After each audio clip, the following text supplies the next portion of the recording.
Assalamualaikum warahmatullahi wabarakatuh. Perkenalkan, kami dari kelompok 3 akan mempresentasikan tentang bentuk sesuci. Kelompok kami yang terdiri dari Fardani Dika Nafianando, Ayun Fadilatul Ilmi, dan Bintang Hidayah Muslimah. Pengertian dari wudhu. Wudhu merupakan penggunaan air pada anggota tubuh tertentu yang diawali dengan niat.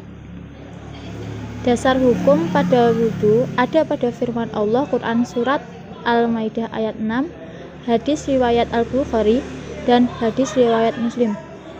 Hukum fardu ada 5, yaitu fardu. Hukum berwudhu ada 5, yaitu fardu, wajib, sunnah, makruh, dan haram.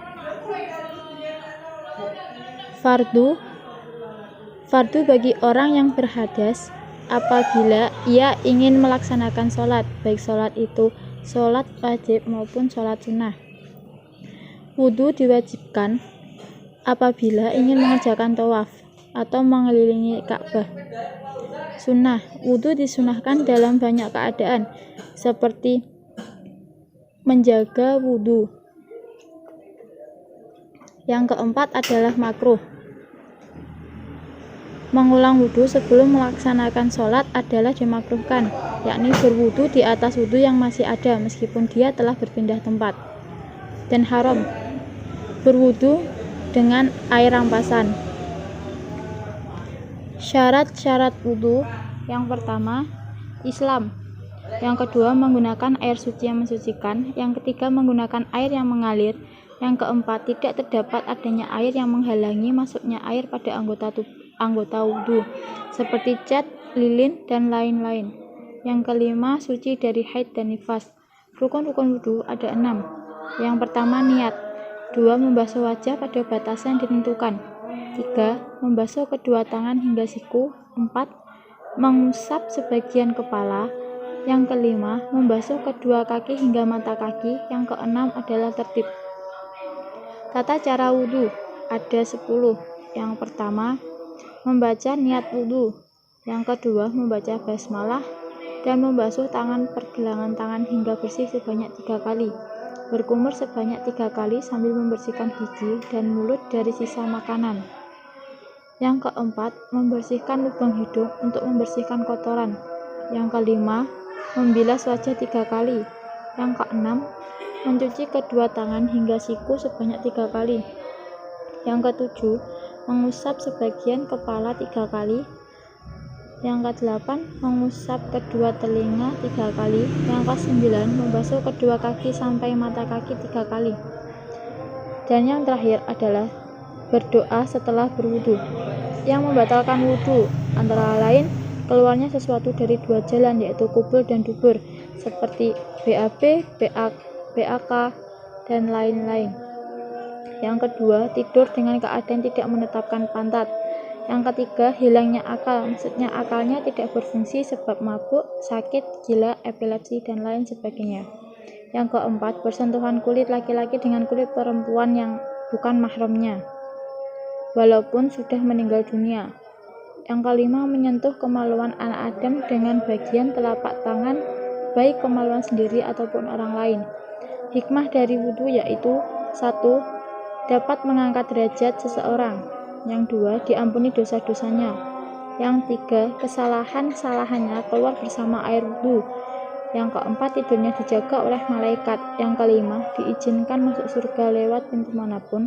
Yang keenam, wajahnya bercahaya saat hari kiamat. Dan yang terakhir, perhiasan di surga. Pembahasan yang kedua yaitu tayamum. Tayamum secara bahasa bermakna menyengaja. Secara syarak, tayamum artinya mendatangkan atau mengusap debu yang suci mensucikan pada wajah dan kedua tangan sebagai pengganti dari wudhu dan mandi, atau membasuh anggota wajib dengan syarat tertentu. Dasar hukum tayamum ada pada firman Allah surat An-Nisa ayat 43 yang artinya, dan jika kamu sakit atau sedang musafir atau datang dari tempat buang air atau kamu telah menyentuh perempuan, kemudian kamu tidak mendapat air, maka bertayamumlah kamu dengan tanah yang baik. Sapulah mukamu dan tanganmu, sesungguhnya Allah Maha Pemaaf lagi Maha Pengampun. Dasar hukum tayamum juga terdapat dalam hadis Nabi Shallallahu Alaihi Wasallam dalam kitab Bulughul Maram hadis ke 136 sampai 138. Hal-hal yang membolehkan tayamum yaitu yang pertama, kekurangan air atau kekeringan, atau ada air namun tidak mencukupi untuk bersuci. Yang kedua yaitu timbul dampak negatif pada diri pemakai bila menggunakan air, contohnya memperparah sakit yang diderita. Yang ketiga yaitu adanya air namun hanya sedikit dan digunakan untuk kepentingan yang lebih penting, yaitu seperti minum. Yang keempat yaitu ketika ada air yang jaraknya dekat tapi untuk mengambil dikhawatirkan keselamatan jiwa atau hartanya.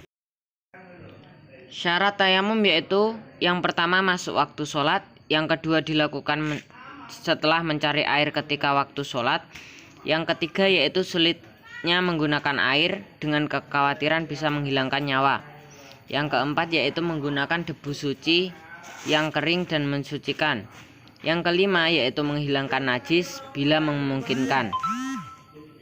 Rukun-rukun tayamum yaitu memindahkan debu, lalu niat, lalu mengusap wajah, lalu mengusap kedua tangan sampai siku, dan tertib. Hal-hal yang membatalkan tayamum yaitu yang pertama setiap perkara yang membatalkan wudhu, yang kedua melihat air atau menduga adanya air di luar waktu sholat, yang ketiga yaitu murtad, dan yang terakhir sembuh dari penyakit sebelum melakukan sholat. Keterangan yang saya sebutkan tadi dalam tayamum sebagai pengganti wudhu. Sedang jika tayamum pengganti mandi wajib tidak batal dengan perkara-perkara yang membatalkan wudhu. Hikmah tayamum yaitu yang pertama untuk menunjukkan sifat Rahman dan Rahim Allah, bahwa syariat Islam itu tidak mempersulit umatnya. Yang kedua yaitu memberi kesadaran bahwa tidak ada alasan untuk meninggalkan ibadah. Yang ketiga yaitu sebagai pengganti air untuk bersuci adalah tanah, mudah didapat. Yang keempat yaitu menyadarkan akan manusia berasal atau diciptakan dari tanah. Mandi. Definisi. Secara bahasa, mandi bermakna mengalirnya air pada sesuatu secara mutlak, sedang secara syara, mandi yaitu mengalirkan air ke seluruh badan disertai dengan niat tertentu. Dasar hukum. Mandi disyariatkan dalam firman Allah Subhanahu wa taala yang berbunyi A'udzu billahi minasyaitonir rajim. Bismillahirrahmanirrahim. Wala juruban illa 'abiri sabilin hatta taghtasilu, yang artinya jangan pula kalian menghampiri masjid sedang kamu dalam keadaan junub, kecuali sekedar berlalu saja, hingga kamu mandi. Surat An-Nisa ayat 43. Juga firman Allah Subhanahu wa taala dalam surat Al-Baqarah ayat 222. Ada pula hadis Nabi Muhammad SAW yang berbunyi, jika memancar air atau manimu, maka mandilah. Hadis riwayat Abu Dawud. Yang mewajibkan mandi: 1. Bertemunya alat kelamin, yaitu junub. 2. Keluarnya sperma. 3. Haid. 4. Nifas. 5. Melahirkan atau wiladah. 6. Wafat, yaitu meninggal dunia, kecuali mati syahid, matinya orang murtad, bayi yang lahir dalam keadaan meninggal dan belum berbentuk manusia. 7. Dan masuk Islam. Masuk Islam bagi orang yang sebelumnya pernah mengalami hal-hal yang mewajibkan mandi seperti yang sudah disebutkan di atas. Jika belum pernah, maka hanya disunahkan saja. Syarat dan rukun mandi itu ada 3.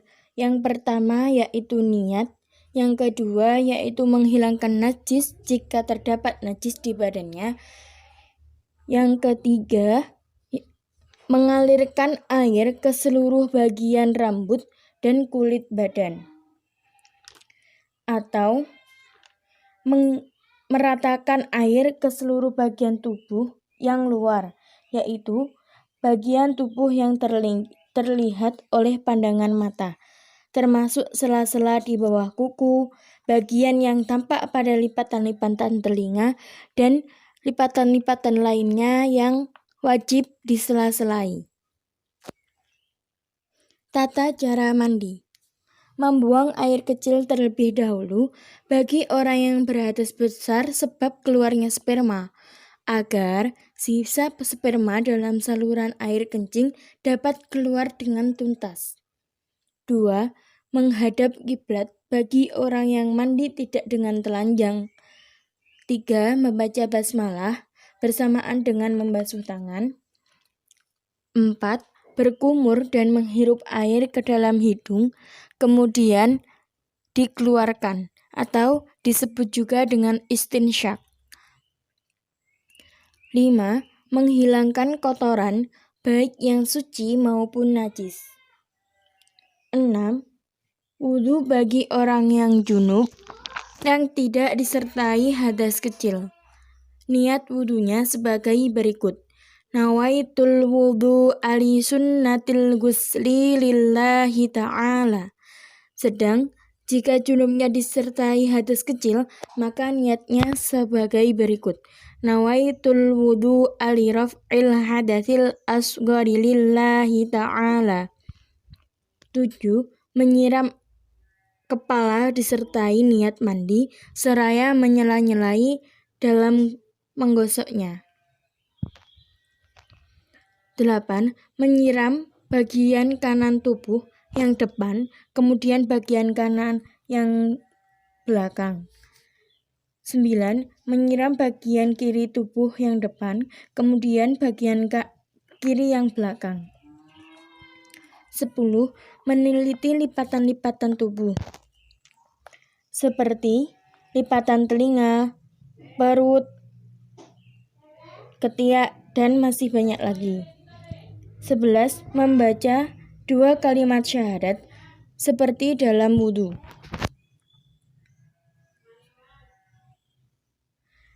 Hikmah mandi. 1. Mendapatkan pahala. 2. Mendapatkan kebersihan. 3. Mendapatkan rasa semangat karena segarnya badan yang telah diguyur air. Sekian presentasi dari kami.